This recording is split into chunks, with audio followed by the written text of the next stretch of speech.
Hello everyone, this is Surajit and you are welcome to our channel. In last video, we have learned how to calculate electric field due to spherical symmetric charge distribution using Gauss law. In this video, we learn how to calculate electric field due to cylindrical symmetric charge distribution. Okay, so let's start. So first write here cylindrical symmetric charge distribution. So first we'll see some condition. Based on that, we can identify that whether this given charge distribution has cylindrical symmetric or not.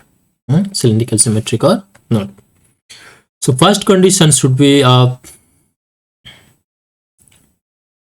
what is the first condition? First condition, charge must be distributed over a cylindrical region. So charge must be, or charge should be, distributed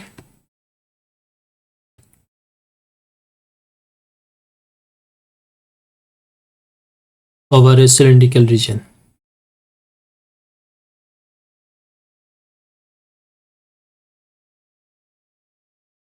Over a cylindrical region. And second condition, the length of the cylinder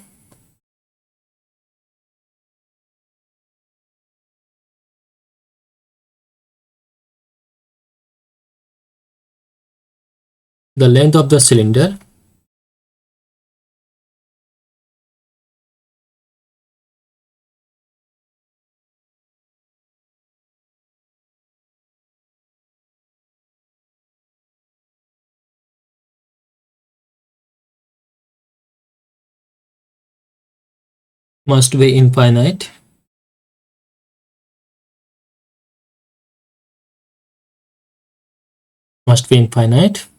And third, we want to see what will be the mathematical expression of the cylindrical symmetric charge distribution. So for that, let me draw a cylinder. Let's say this is a cylinder.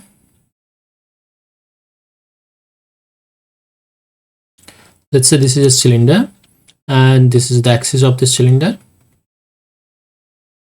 and radius of the cylinder, let's say capital R. Capital R. Now some amount of charge, let's say, distributed over its volume.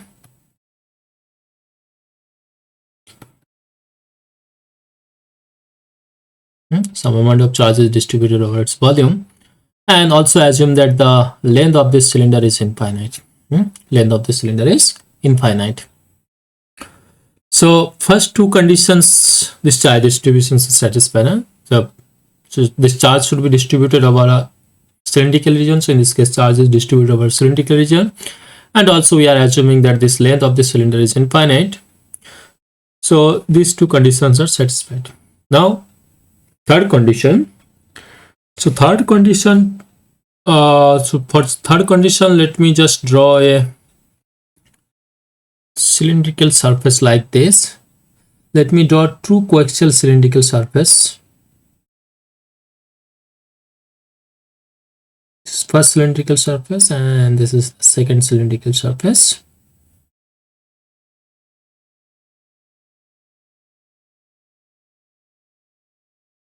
Which is both the cylindrical surface are coaxial with the given charge distributed cylinder.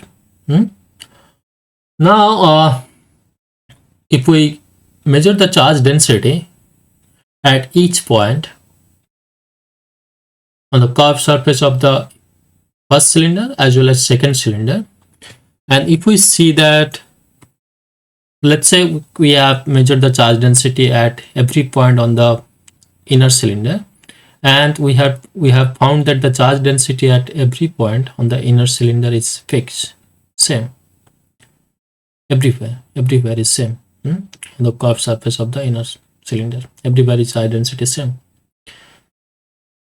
And then if we also calculate the charge density on the second surface, so whatever charge density we are getting here, if we get the same charge density at every point, every other point on this surface, and also this charge density, however, this charge density on the inner surface and this outer surface, they may or may not be equal. But if the charge density is same at every point on the individual cylindrical surface, then this type of charge distributions is called cylindrical symmetric charge distribution. Okay, so charge distributions will have a cylindrical symmetry only when the charge will be distributed over the cylindrical region and the length of the cylinder must be infinite, and it also satisfies this condition that if we draw a coaxial cylinder like this, and then if we see the charge density at every point on the curved surface are same, then only we can say that this charge distribution has cylindrical symmetry. Cylindrical symmetry. Now from this figure, one thing is clear. Let's say we have measured the charge density at this point, at this point, and this point. That is the curved surface of the outer cylinder. Now if we get the charge density same at these 2 points, let's say consider one point is here and another point is here. So at these 2 points, you can see from this figure that at these 2 points z are different. Z coordinate. In cylindrical coordinate system, if we want to represent any point, we need 3 variables. One is r, that is perpendicular distance from the axis. In general, we write it as a rho, but in this case, rho will represent as a volume charge density, so we'll write it as a r here. So perpendicular distance from the axis, that is r. Second is phi, and third is z. So in this case, you can see these 2 points. For these 2 points, z will be different. But if this charge distribution carries a cylindrical symmetry, then you see that the charge distribution at this point and this point must be same. So other way we can say that the charge distributions must be independent of z. Independent of z. And then if we go from here to here, if we go from here to here, I mean on this curved surface, from one point to this point on the second cylinder, then what we'll see at these 2 points, phi will be different. Phi will be different. But since this charge is again carries a cylindrical symmetry, so the charge density at this point and this point must be same. Then also you can say this charge density must be independent of phi. Independent of phi. But you see the charge density on the inner surface and on the outer surface, they may or may not be equal. They may not be equal. When the charge density is uniform, that means if the charge density inside the volume at everywhere is fixed, then this type of charge distribution is called uniform charge distribution. So for that type of situation, we'll see the charge density on this surface will be same. But if it is variable, then what we'll see, this charge density on this surface may not be equal. May not be equal. So they could be different. On this surface and this surface, charge density can be different.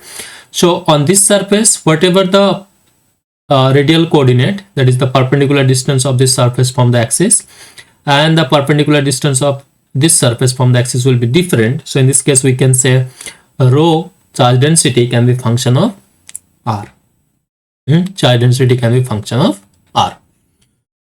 So right here, third condition, the charge distribution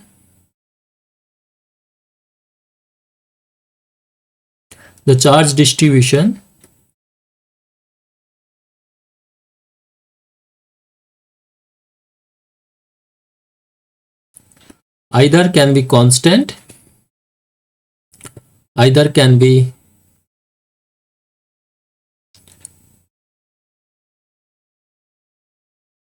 constant, or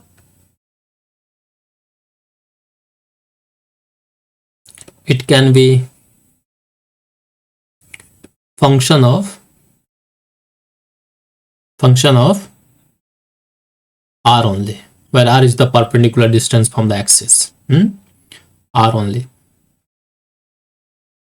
But it cannot be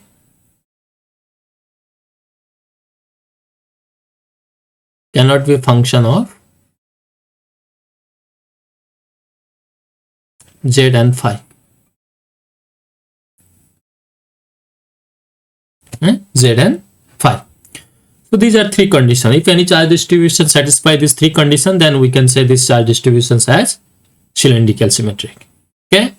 So now let me just write few charge distribution, and let's say all the charge distribution is given on a cylinder of infinitely length. Rho is equals to rho naught. This charge is distributed. This charge distribution is given on over a cylinder, a volume of a cylinder, and the length of the cylinder, let's say, infinite. Second charge distribution is also given for an infinitely long cylinder. All these charge distribution, let's say, are distributed over a infinitely long cylinder. So rho equals to rho naught, then rho equals to rho naught r, where rho naught is some constant, and then rho naught z r, and then rho equals to rho naught cos square phi into z into r. Okay, so these are four charge distribution. Now if I ask you which of these following charge has a cylindrical symmetric charge, cylindrical symmetry. So what you can do, you can just pause this video for 1 minute and try to identify, according to this condition, which charge has cylindrical symmetry. I hope you got the correct answer. So if you see the first charge distribution, rho is equals to rho naught, it's a constant, and this charge is, as I told you earlier, that all these charges are distributed over a cylindrical region of infinite length. So this charge is constant and it is distributed over the cylinder and whose length is infinite. So this charge distribution satisfied all three conditions. So this charge has cylindrical symmetry. Okay. What about second charge distribution? So in this case, this charge is also distributed over a infinitely long cylinder, and this is also only function of r. It is not constant, it is only function of r. So this charge distribution is also satisfied all three conditions. So this charge has also cylindrical symmetry. What about third charge distribution? It's a function of z and function of r. So in order to be a charge distribution as a cylindrical symmetry, it cannot be function of z, but this charge distribution is function of z. So this charge distribution doesn't have any cylindrical symmetry. What about this charge distribution? So you see this charge distribution is function of phi, z and r. Phi, z and r. So in this case, so this charge distribution, since this charge distribution function of phi as well as z as well as r, but for cylindrical symmetry, this charge distributions cannot be function of z and phi. So in this case, we can say this charge distribution doesn't have any cylindrical symmetry. Doesn't have any cylindrical symmetry. Okay, so that's mean only this type of charge distribution. If this charge is distributed over a cylindrical region whose length is infinitely long, then only we can say okay, this charge has cylindrical symmetry. But this type of charge distribution doesn't has any cylindrical symmetry. Okay. So now we understood that what type of charge distributions is called cylindrical symmetric charge distribution. So based on this idea, if we want to calculate electric field using Gauss law for the cylindrical symmetric charge distribution, then what we have to do? So let me draw a cylinder surface first. Let's say this is a cylindrical region over which the charge is distributed, and assume that the length of the cylinder is infinite. The length of the cylinder is infinite. So over this cylinder, some charge is distributed, and the length of this cylinder is infinite. Length of the cylinder is infinite. So now if we want to calculate electric field due to this cylindrical symmetric charge distribution using Gauss law, what we have to do? So before doing anything, just let me write the statement of Gauss law first. So according to statement of Gauss law, if E is the electric field on the any curved surface or any closed surface, then if we take the surface integral, closed surface integral of this electric field, that will give you the flux through this closed surface, and this is equals to 1 by epsilon naught Q enclosed by this surface. Q enclosed by this surface. Okay. So as I told you earlier, if we want to calculate electric field using Gauss law, so for that we have to consider a closed surface which is called Gaussian surface, and we have to draw on this Gaussian surface very clever way. So for spherical symmetric, we have noticed that we can draw a Gaussian surface which is actually concentric with a given spherical charge distribution. Concentric spherical surface with a given charge distribution. So for cylindrical symmetric also, we can consider a Gaussian surface like this. So in this case, we can consider a cylindrical Gaussian surface which is coaxial with the given cylinder. Okay, so this is the axis of both Gaussian surface as well as the given cylinder. Okay, given cylinder, and we are assuming that the length of this Gaussian surface is unit. Length of this Gaussian surface is unit, and let's say radius of this Gaussian surface is r. Radius of this Gaussian surface is r. And this charge is distributed over a cylinder whose length is infinitely long, and this charge has cylindrical symmetry, so this rho is only function of r.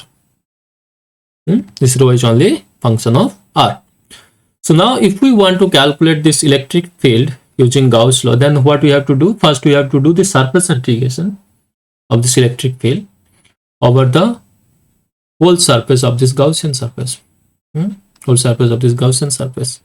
But since in this case we have considered the Gaussian surface in a cylindrical form, so you can see that this cylindrical Gaussian surface has two type of surface. One is flat surface, top surface and bottom surface are actually flat surface, and then curved surface.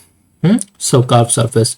So what we can do, we can break down this integration into two parts. One part associated with this with the flat surface, so E dot ds, just write here flat surface plus E dot ds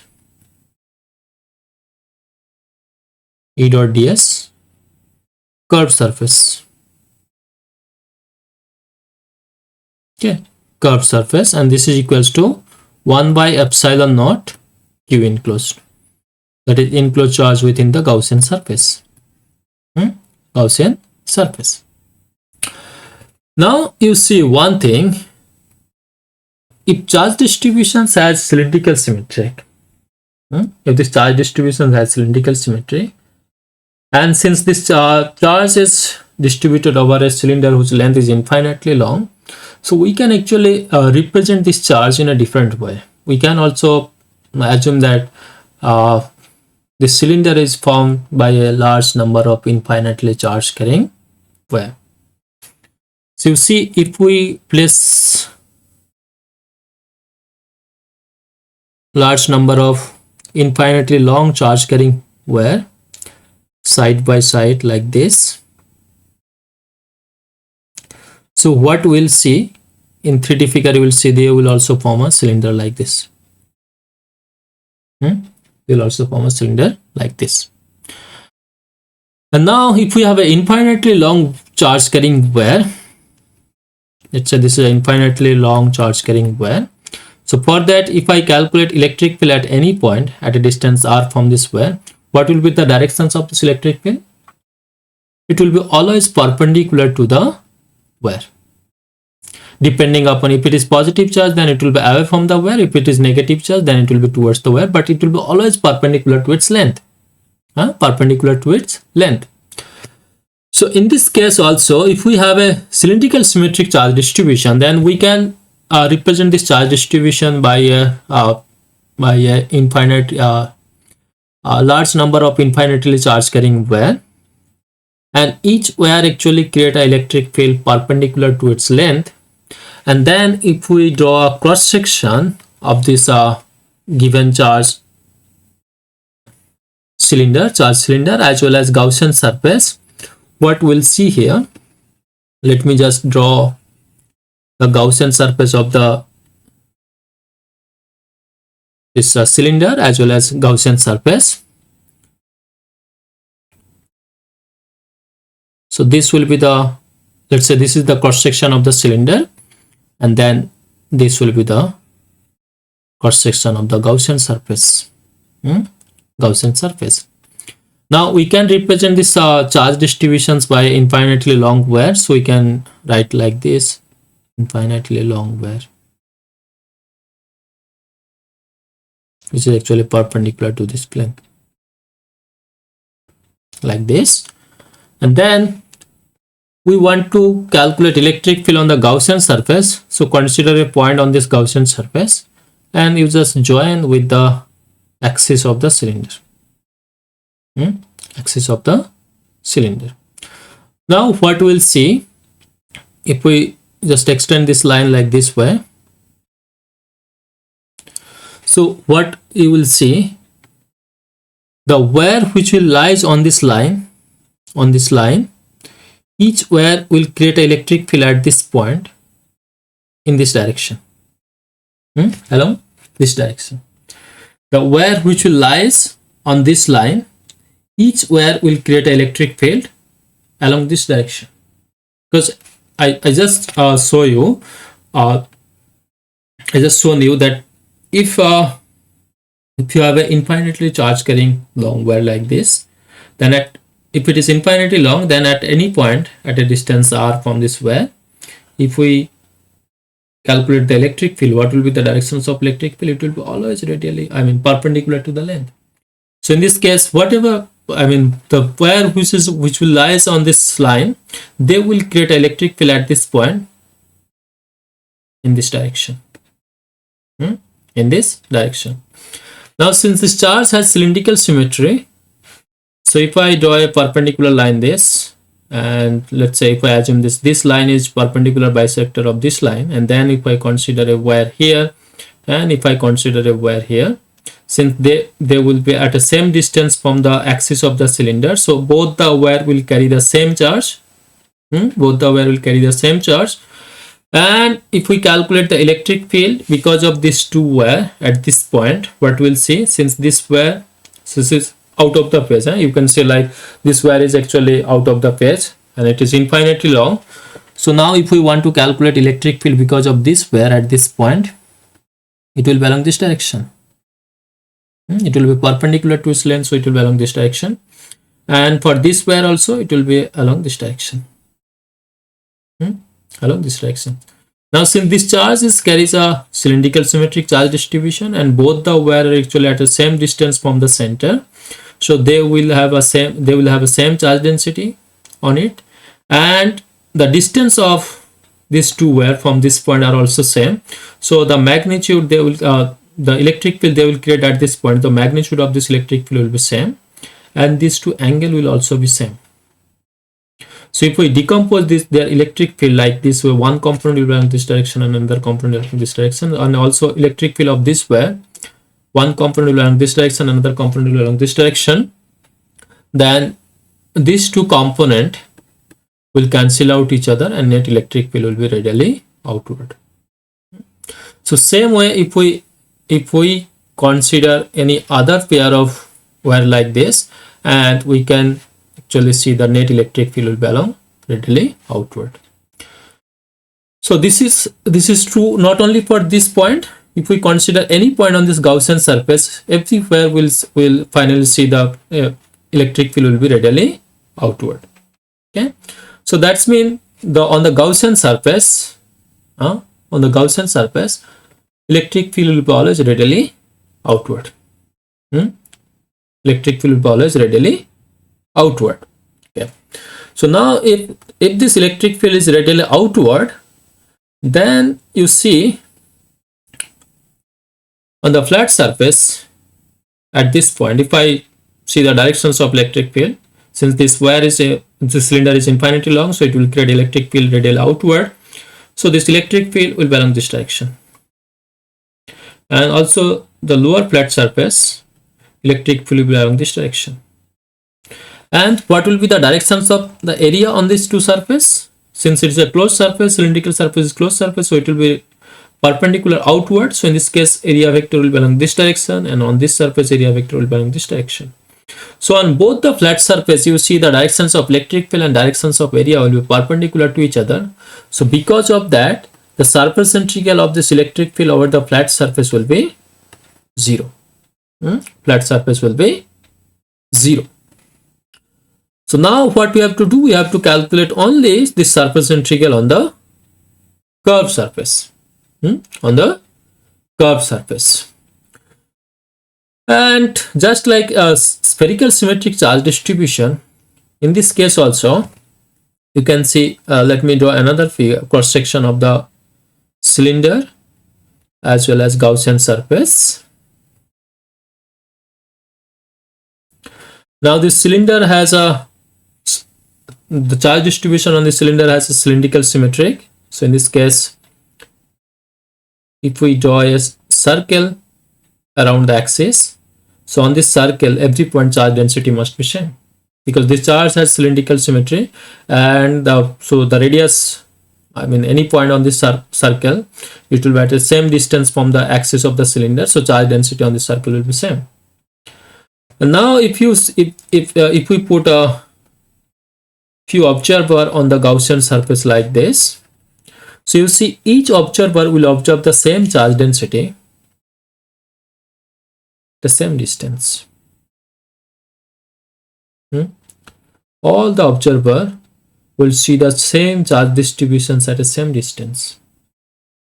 Same distance, because on this line charge density is same, and so the distance of this point from this observer and the distance of this point from this observer, or every observer will be same actually. So the distance of perpendicular distance of this point and this point will be always same. So in this case, the distance of, so each observer will see the same charge density at the same distance. So again we can see that whatever electric field this observer will measure at this point, the same amount of electric field this observer will also measure at this point, and same amount of electric field this observer will observe also electric field. So other way we can see the magnitude of electric field on this Gaussian surface, curved surface of this Gaussian surface will be same. Same surface, curved surface on the Gaussian surface is same. So now if this electric field is same on the curved surface, then, and also we have noticed that the electric field will be always radial outward, and on the curved surface directions of electric field will also be radial outward. So in this case we can say that the E and ds, it will be, they are always along the same direction on the curved surface. They are always along the same direction on the curved surface. So if we take the dot product, then what we'll get? We'll get E into ds. E into ds. And then since E is constant over this curved surface, so we can take it outside of the integration, and then we have to do only this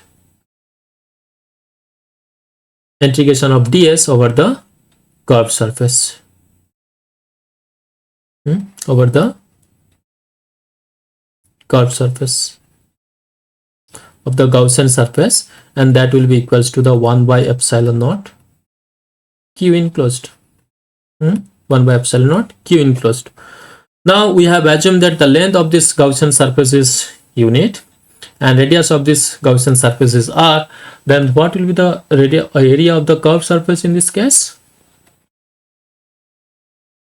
It will be 2 pi r. Usually we write 2 pi r L, where L is the length and r is the radius of the cylinder. But in this case we have assumed that the length of the Gaussian surface is unit, so it will be 2 pi r only. 2 pi r, and this is equals to 1 by epsilon naught q enclosed. 1 by epsilon naught q enclosed.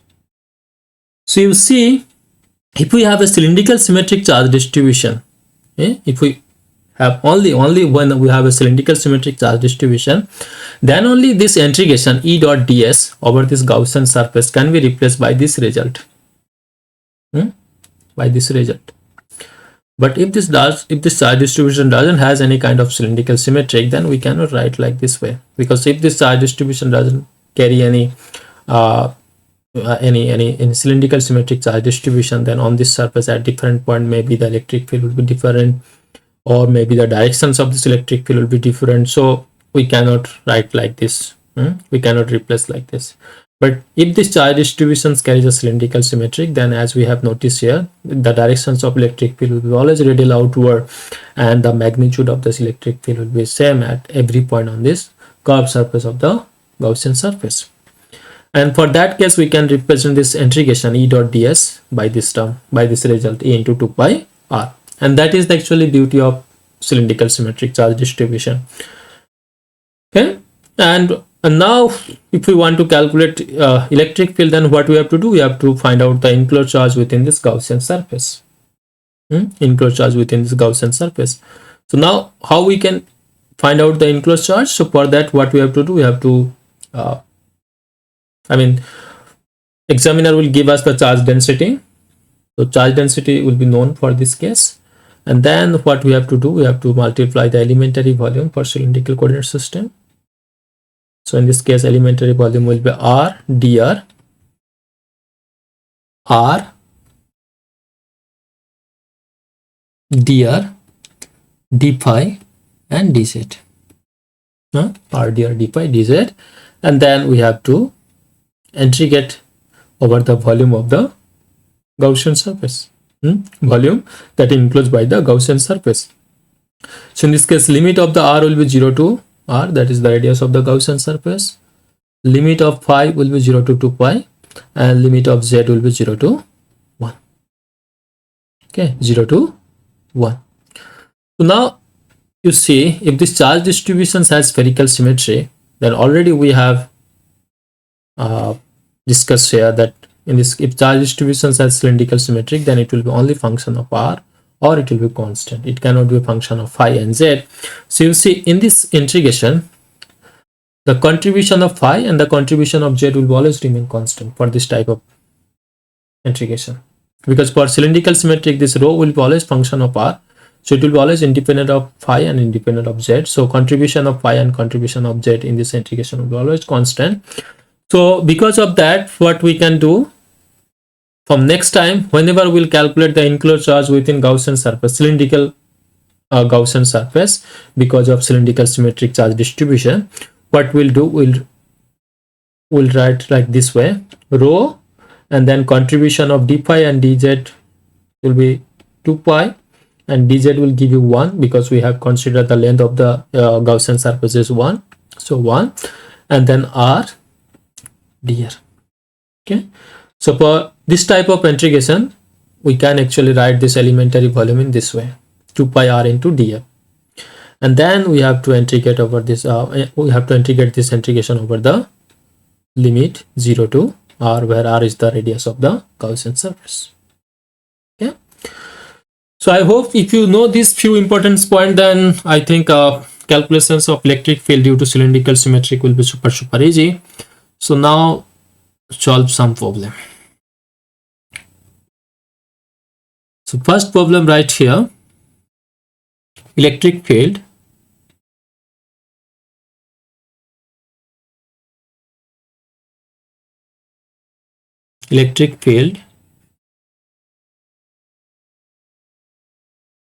inside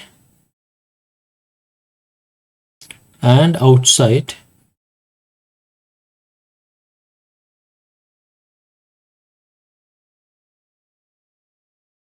due to a uniformly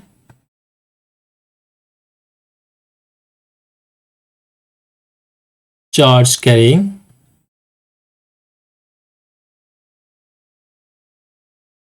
charge carrying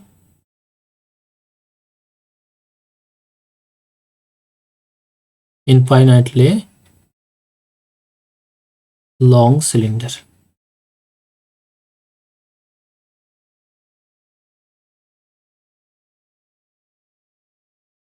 Okay, long cylinder.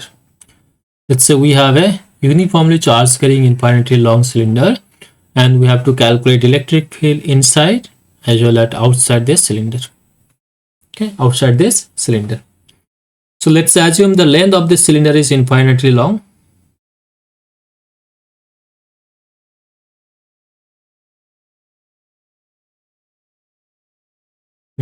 Infinitely long, and this where let's say this is the axis of this cylinder, and this cylinder actually carries a uniform charge density. That's mean constant charge density everywhere inside the volume. Charge per unit volume is fixed, that is rho naught. Let's say rho naught. Okay, so in this case this is carrying a charge density rho is equals to rho naught, and it is infinitely long, and the radius of the cylinder, let's say capital R. Capital R. Now we want to calculate electric field inside as well as outside this cylinder. Inside as well as outside this cylinder. So if we want to calculate electric field due to this type of cylindrical symmetric charge distribution, so first of all we have to check whether this charge has cylindrical symmetric or not. So you see this charge is distributed over a cylindrical region, and the length of the cylinder is infinitely long, and in this case rho is equals to rho naught, is constant actually. So this charge distribution is actually satisfied all these three conditions. So this charge has cylindrical symmetry. Now if we want to calculate electric field due to this type of charge distribution, then what we have to do, we have to draw a Gaussian surface. But before that, first we have to consider a point where we want to calculate electric field. So in this case we want to calculate electric field inside the cylinder first. So right here for inside point,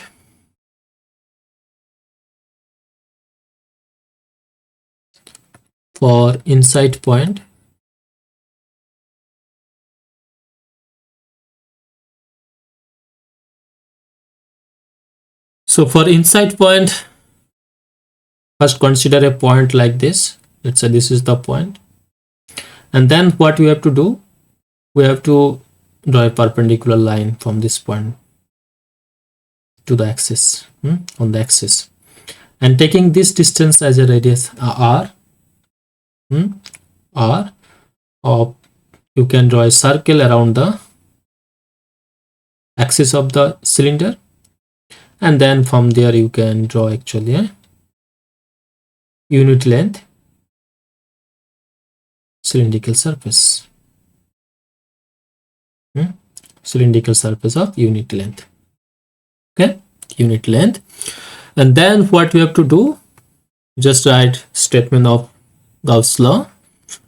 So according to Gauss law, if the electric field on the curved surface of the cylinder is E, then E dot ds is equals to 1 by epsilon naught q enclosed. Now we'll divided this integration into two parts. One is on the flat surface, another on the curved surface. But on the flat surface we have noticed will be always 0 because this charge distribution has cylindrical symmetry.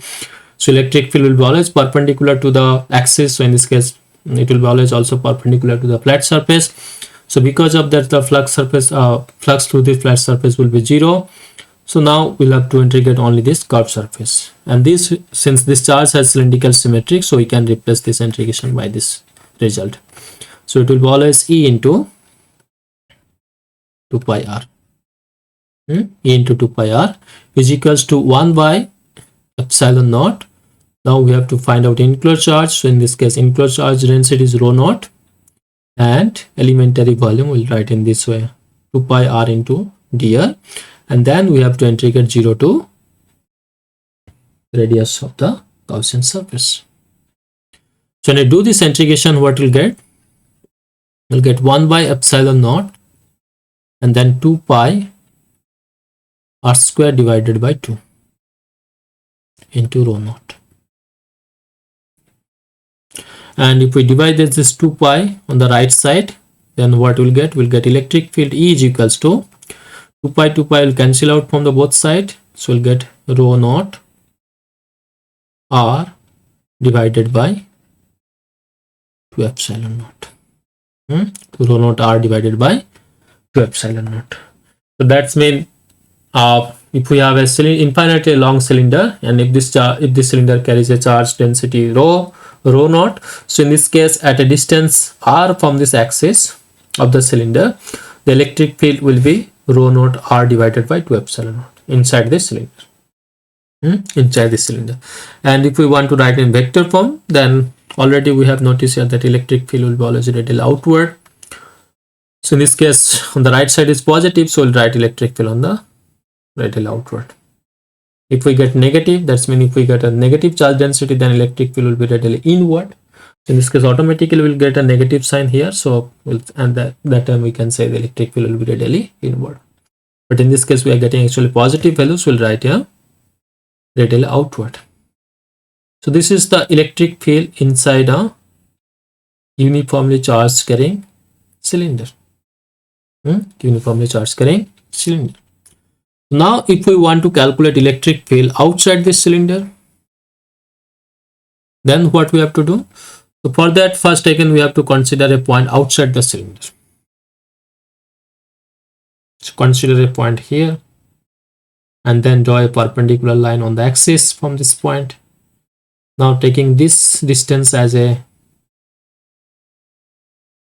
r, draw a circle first around this axis of the cylinder, and then from there you can draw a unit length Gaussian surface like this. And then what we have to do, again we will apply the same law here. So first right here for outside point,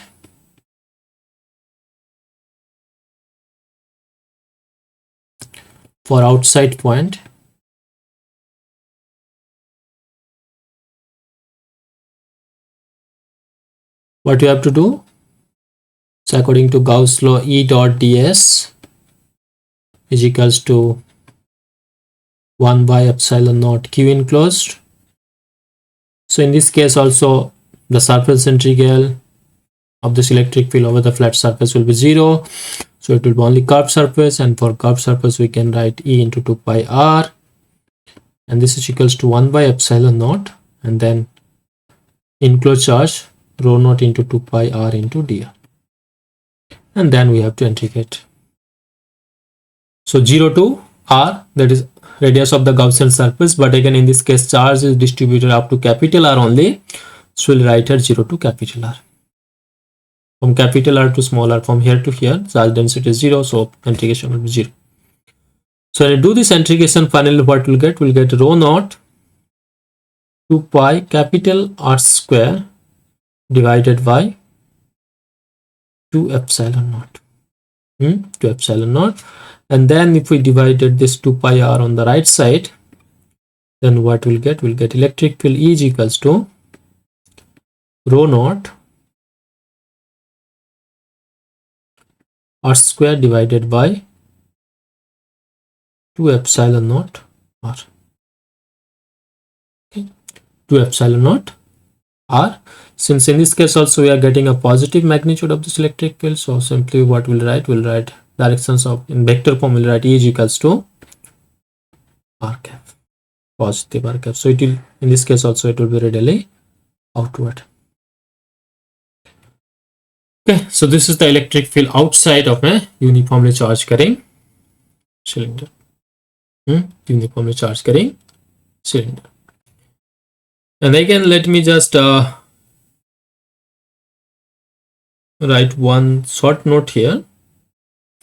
You see, if when we have a uniform charge density, so in this case write this rho is equals to rho naught into r to the power 0.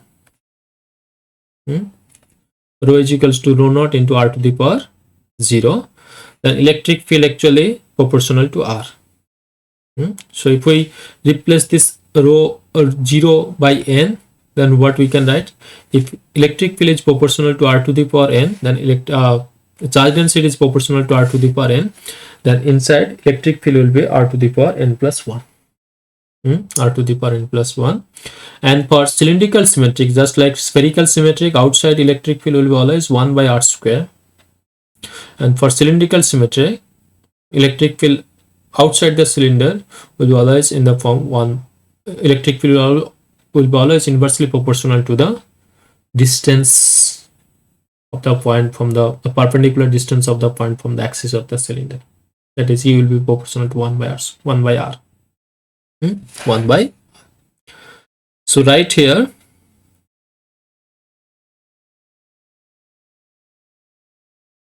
if for cylindrical symmetric charge distribution, if rho is proportional to n,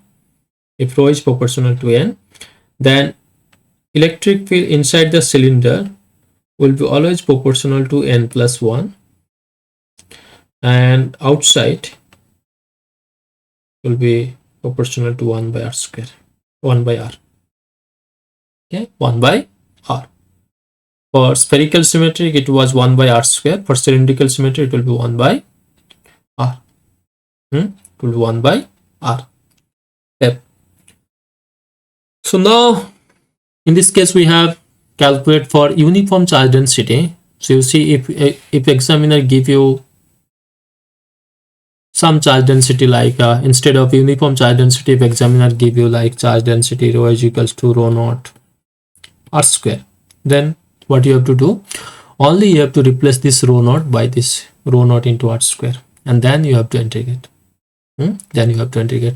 Here also you have to replace this rho naught by this rho naught into r square, and then you have to integrate. Okay, then you will get the result for this type of charge distribution. Okay.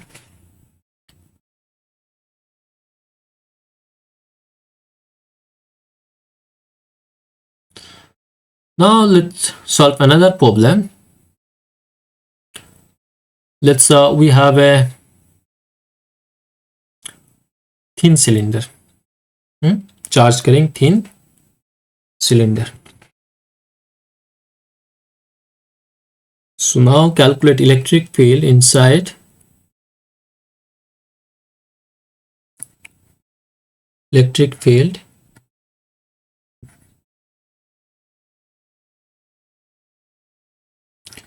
inside and outside due to a charge carrying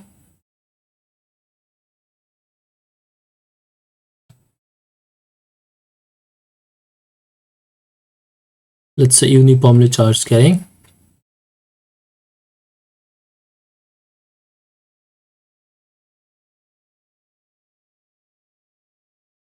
due to a uniformly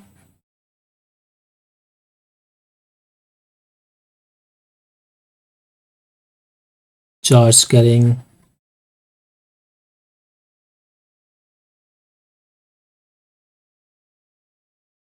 infinitely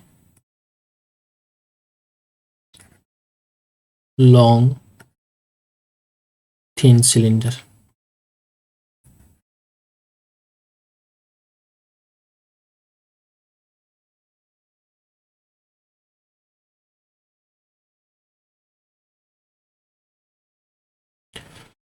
Okay, so let me draw a cylinder.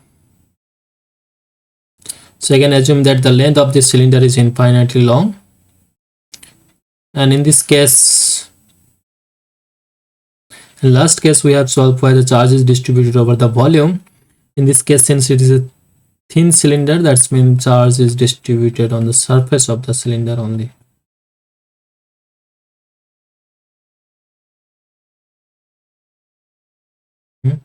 Surface of the cylinder only. So now we have to calculate, let's say, uniform surface charge density. So let sigma is equals to sigma naught, and again the radius of the cylinder, let's say capital R. Radius of the cylinder is capital R, and length of the cylinder is infinite.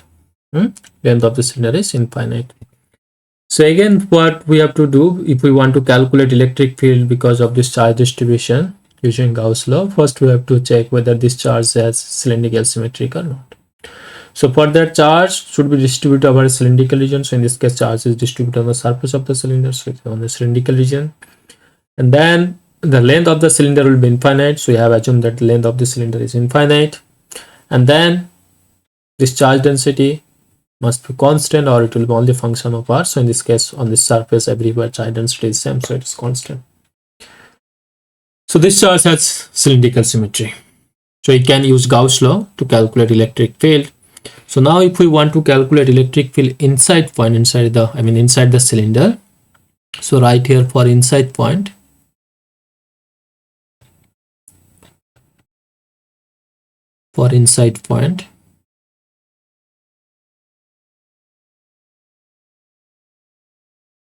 so if we want to calculate electric field inside point, what we have to do? First we have to consider a point in this region, and then we have to draw a perpendicular line on the axis. So taking this as a radius, we have to draw a circle, and from there we'll draw a Gaussian surface, unit length Gaussian surface.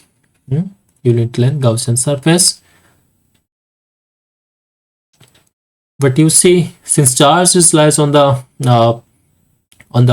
surface of the cylinder, so enclosed charge within Gaussian surface will be 0. So then we can say that E dot ds will be 0. So E dot ds is equals to 1 by epsilon naught q enclosed, and then enclosed charge in this case 0, then E dot ds will be 0. And then actually already we have noticed that if charge distribution has cylindrical symmetry, then every point electric field will be radial direction. So in this case also electric field, if it is non-zero, then it will be radial direction. And then from there we can say either magnitude of electric field will be 0 or the area will be 0. So you can say the curved surface area cannot be 0 in this case. So ultimately we can say in this case electric field will be 0 inside. So if a thin cylinder, or you can say thin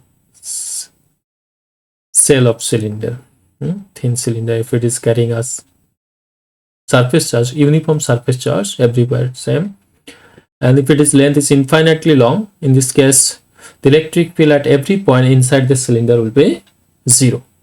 Inside will be 0. Now if we want to calculate electric field outside, for outside point,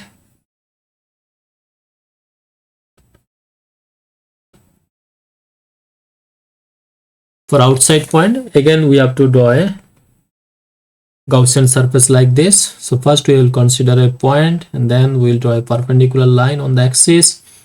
Taking this distance as a radius, we will draw a circle around the axis of the cylinder, and then from there we can make a unit length Gaussian surface like this. Okay, so now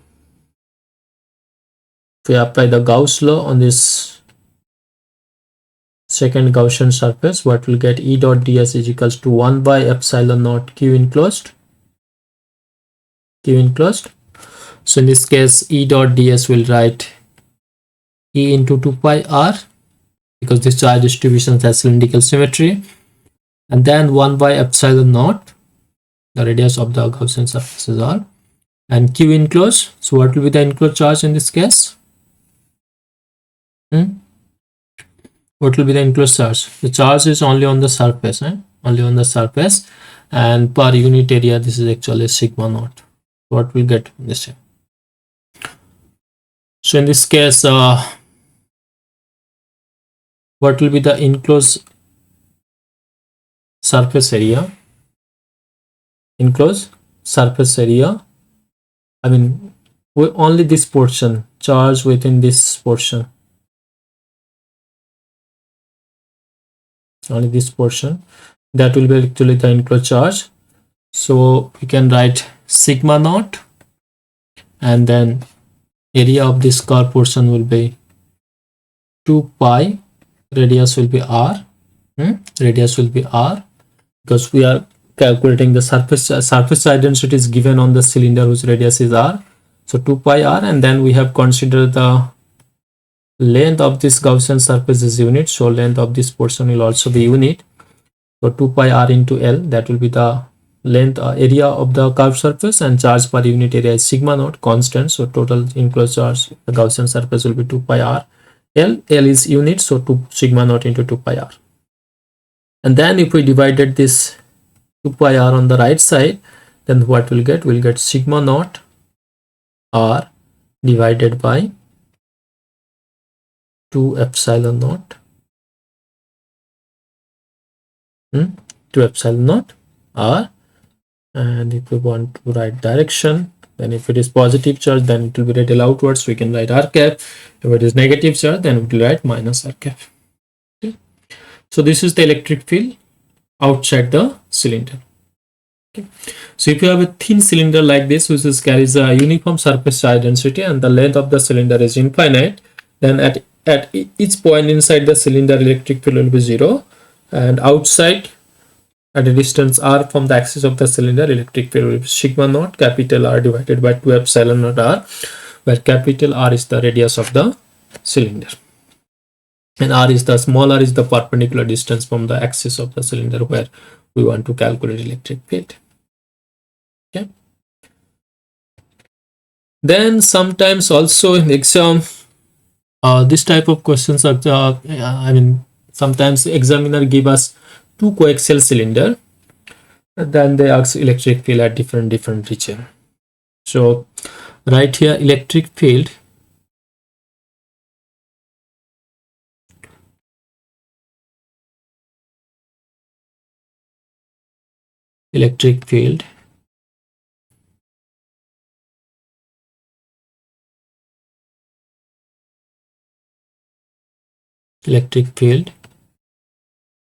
due to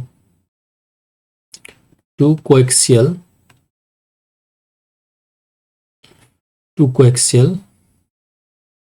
thin cylinder.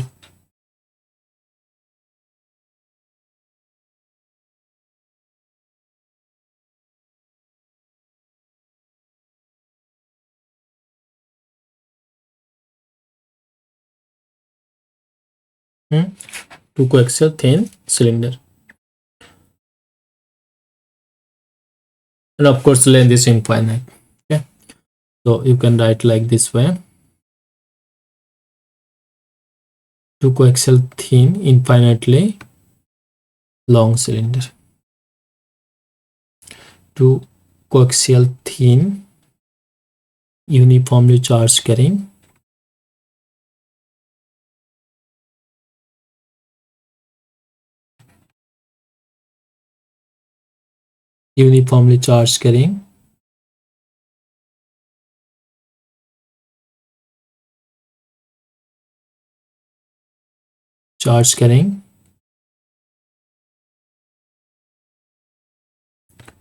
infinitely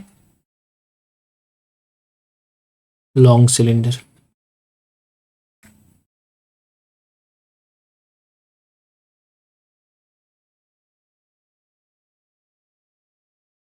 Okay, so now we have 2 infinitely long coaxial cylinder, and both are there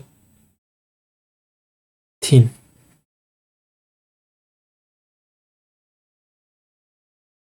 So this is the inner cylinder, let's say,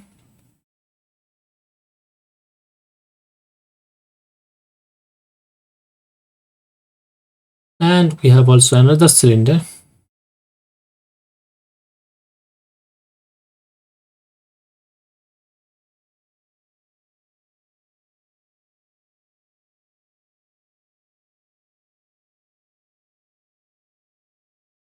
So they are coaxial, and both are them actually carries a uniform surface charge density.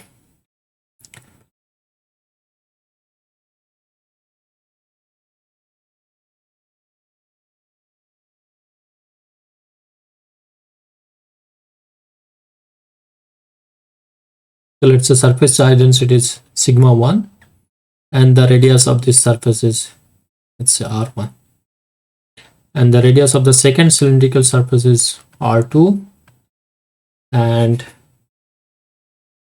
charge per unit area on the second cylinder is sigma 2.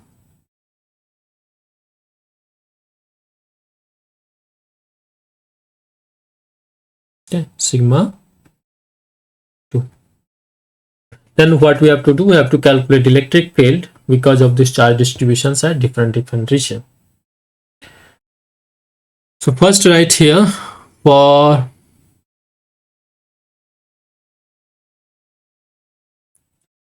R less than R1. So in this region, if we want to calculate electric field, so for that what we have to do, first we have to consider a point inside in this region. So in this case, this is the R equals to R1 surface, capital R1 surface. We have to consider a point which is inside this surface. So consider this point, this is inside this surface. We want to calculate electric field at this point. So what we have to do, we have to draw a perpendicular line on the axis, and then we'll draw a circle, and from there we'll draw a Gaussian surface.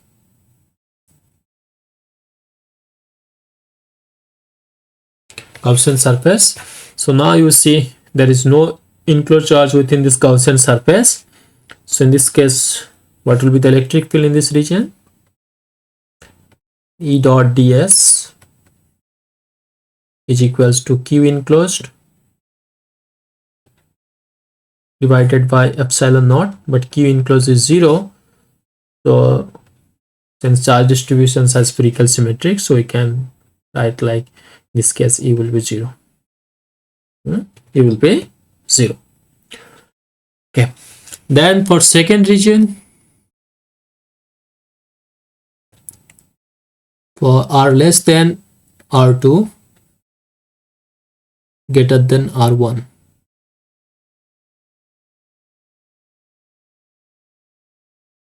R less than R2 greater than R1 in this region.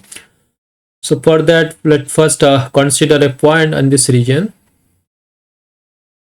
Consider a point in this region. Let's say this is a point in this region, R1 or R2. And then again, what we have to do, we have to draw a perpendicular line from this point on the axis. And then taking this as a radius, we have to draw a circle around the axis. And from there, we can draw a unit length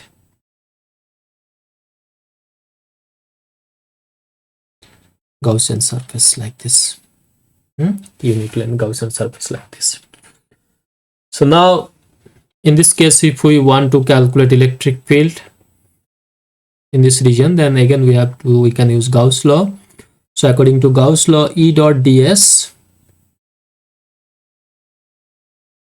is equals to 1 by epsilon naught Q enclosed, and then E dot ds in this case we can write E into 2 pi r, where r is the radius of the Gaussian surface, this surface, and this is equals to 1 by epsilon naught now Q enclosed. So what will be the enclosed charge? So the charge on this surface within this region, into this region. So this will be the enclosed charge in this case. So what will be the curved surface? Area of the curved surface? Area of the curved surface will be 2 pi r1, and the charge density per unit area is sigma, so sigma 1, that will be the enclosed charge. So now if we divided this 2 pi r on the right side, what we'll get E is equals to 2 pi will cancel out from both sides, so we'll get sigma 1 r1 divided by pi will cancel out, so we'll get 2 epsilon naught r.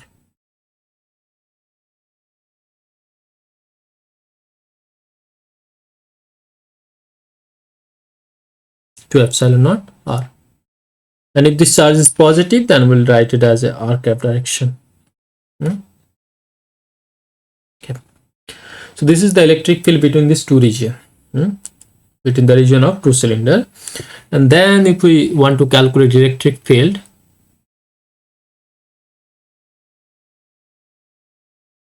in this region where r is greater than r1, r2.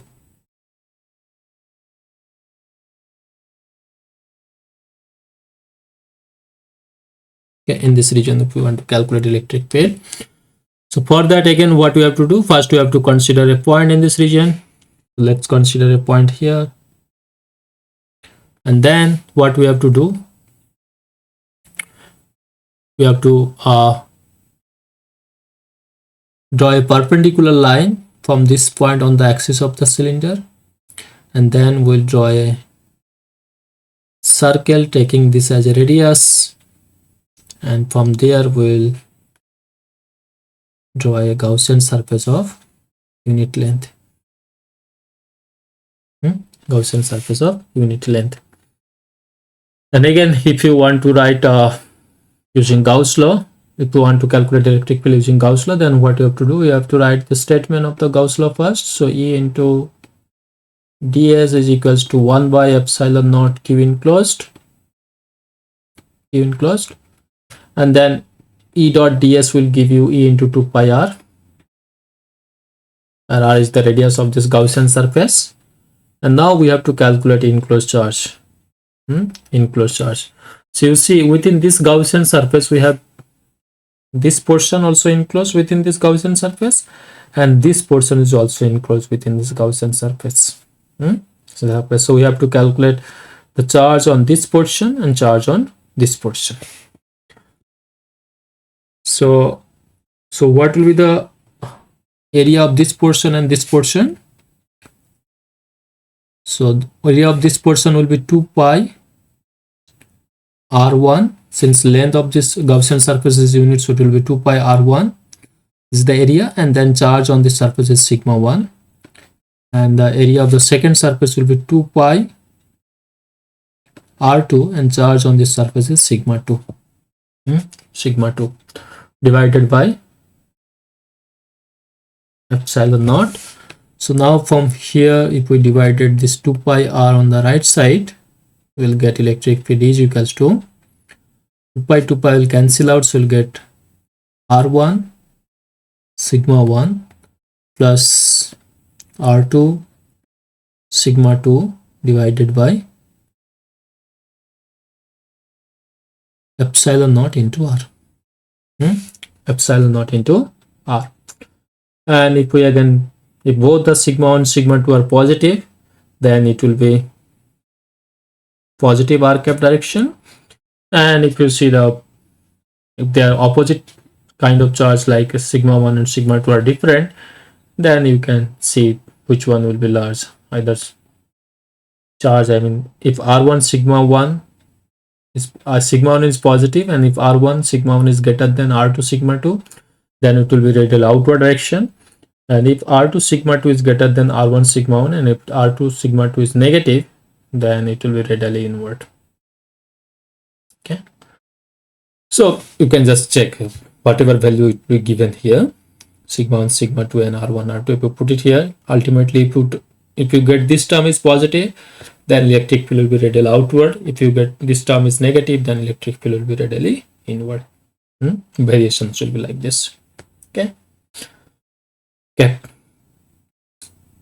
And also sometimes the sigma 1 sigma 2, they actually give the same value. Sigma 1 sigma 2 and r1 r2, they match such a way that sigma 1 sigma 2 is equals to sigma r1 sigma r2 sigma 2 will be equal, but their sign will be opposite. Let's say charge density on the outer surface is negative and charge density on the inner surface is positive, and they distributed charge density in such a way so that r1 sigma 1 is equals to r2 sigma 2. If that is the case, then electric field outside the surface will be 0, and then we'll get only charge electric field between these two surfaces, inner surface and outer surface. Inside will be also 0 and outside will also be 0. We'll get electric field in this two region. Okay, so these are different cases that this type of questions you may be asked in different type of questions, a different type of exam. So I hope you get the idea how we can identify this cylindrical symmetric charge distribution. And then once you know that, so the given charge distributions has cylindrical symmetry, then you can say that electric field on this case will be always radial outward, that is, it will be always perpendicular to the axis of the cylinder. depending upon its positive charge or negative charge. If it is positive charge, then it will be radial outward. If it is negative charge, then it will be radial inward, but it will always perpendicular to the length of the cylinder, axis of the cylinder. So because of that, if we consider a Gaussian surface like this, cylindrical Gaussian surface, then for the flat surface, through the flat surface, flux will be 0. So flux will pass through the curved surface only. Curved surface only.